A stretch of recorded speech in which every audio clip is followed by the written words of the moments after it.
The National Institutes of Health, or NIH, is the largest source of funding for medical research in the world. Our next speaker recently read about some NIH-funded research that proves that you all could be living up to 7 good years longer. Do you want to know how? Yes. Please welcome Toastmaster Aycha Williams with her speech titled, The Well-Kept Secret.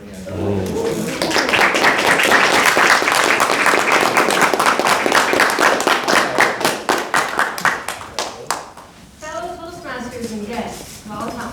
Happy Halloween. For this Halloween, I decided to look and find some really scary, boring job titles. These are real jobs, you can Google it. Milk bottle squeezer. Printer paper feeder. Bookmark string threader. My favorites are pork scratching spotter and frozen pea, like the green peas, not the other kind, frozen pea. You sir over there, what do you do for a living? A bank teller. Bank teller. You pretty lady in the red over there, what do you do for a living? Tax accountant. I mean, thank you for your sacrifice. But when you were this sick, didn't you want to be like Superman or Wonder Woman or be a doctor and save people? And then you grew up to be like a really annoying teenager and you locked your door and your parents yelled at you, but you wouldn't open it because you were like, the music was so loud and you were in a trance dancing for hours or painting or playing the guitar or, you know, maybe you wanted to be a football player and you were practicing for hours on end. Well, that is called being in the zone. The professionals will tell you there's such a thing that is called a flow state, where you are so immersed in what you do, you love it so much that what you create in the end is not only very purposeful, but you absolutely love it. This is when you love what you do what you love.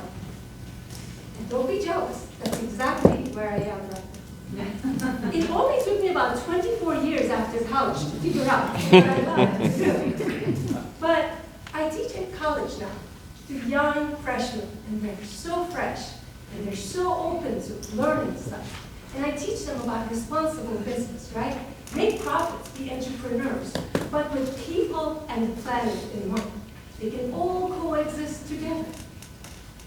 So I teach them, and they are so open to this, and they are so creative, and they come up with incredible ideas, and so inspiring. This year I also teach juniors and seniors. All of a sudden it's different. They're graduate in just a couple of years, and they're worried and they're stressed out. Seems like they're already ready to give up on their dreams, and it upsets me so much. What happened? Apparently, according to the New York Times bestseller author, The Happiness Equation, we're taught from a very young age that we have to work really hard to achieve big success, and then we'll be happy. Study hard, get A's, be happy. Study and work really hard, get in college, be happy. Interview lots, great job, be happy. Work overtime, get promoted, be happy. But what really happens is, we work really hard, we achieve great success, we never get to happiness. We keep setting new goals. Why stop at the Mercedes when we can get a Porsche? Oh, you have a house? Why don't you have a beach house? The author says that model is broken.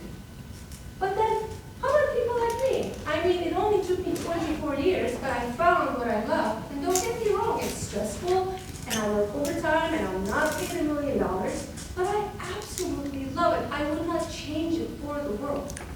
And then other people that can do this much earlier in life. This is what I want to tell my students. Take this brand. It's called Life is Good. You guys know this brand? It's like the big grinning face on the t-shirt and the baseball caps. You have to have seen it. So these owners, apparently, they come from a very, very poor background.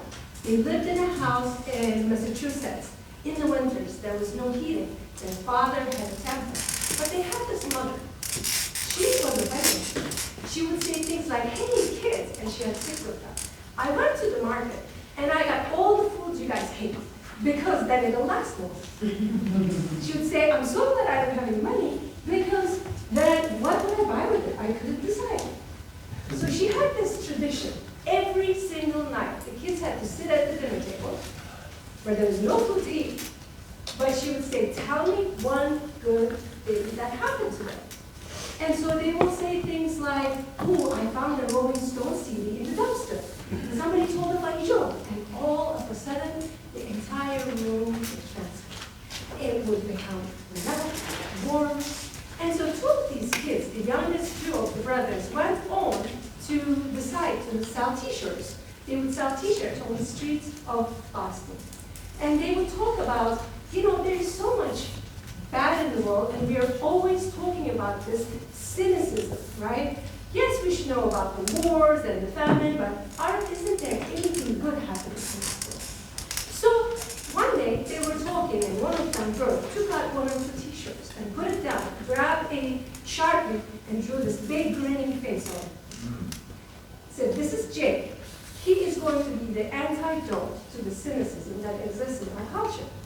And wrote, life is good, right underneath it. Little did they know that this was going to become a $100 million business within less than a decade.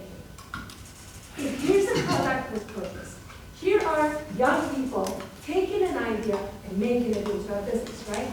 But then they had no idea that they would start getting these letters over the summer. I went to my amputation with your shirt. I survived. Thank you. I am a cancer survivor. I wore your shirt to my last chemo. Thank you. So here's a company with Jake that gives purpose to its founders, to its customers, and even to its employees, because apparently there's research that shows that if you work for a company with purpose, you feel so much more fulfilled. Jake is hope. Jake is transcendence. Jake, I want to be like Jake, right? I like Jake. So perhaps this is what I need to tell my students. I should tell them that if I can figure it out in 24 years, you got to be able to be more purposeful about finding your purpose. And it's not a secret, you guys. Japanese call it ikigai. Costa Ricans call it plan de la vida. It's found easier than you think. All you have to do is think. What is my why to wake up in the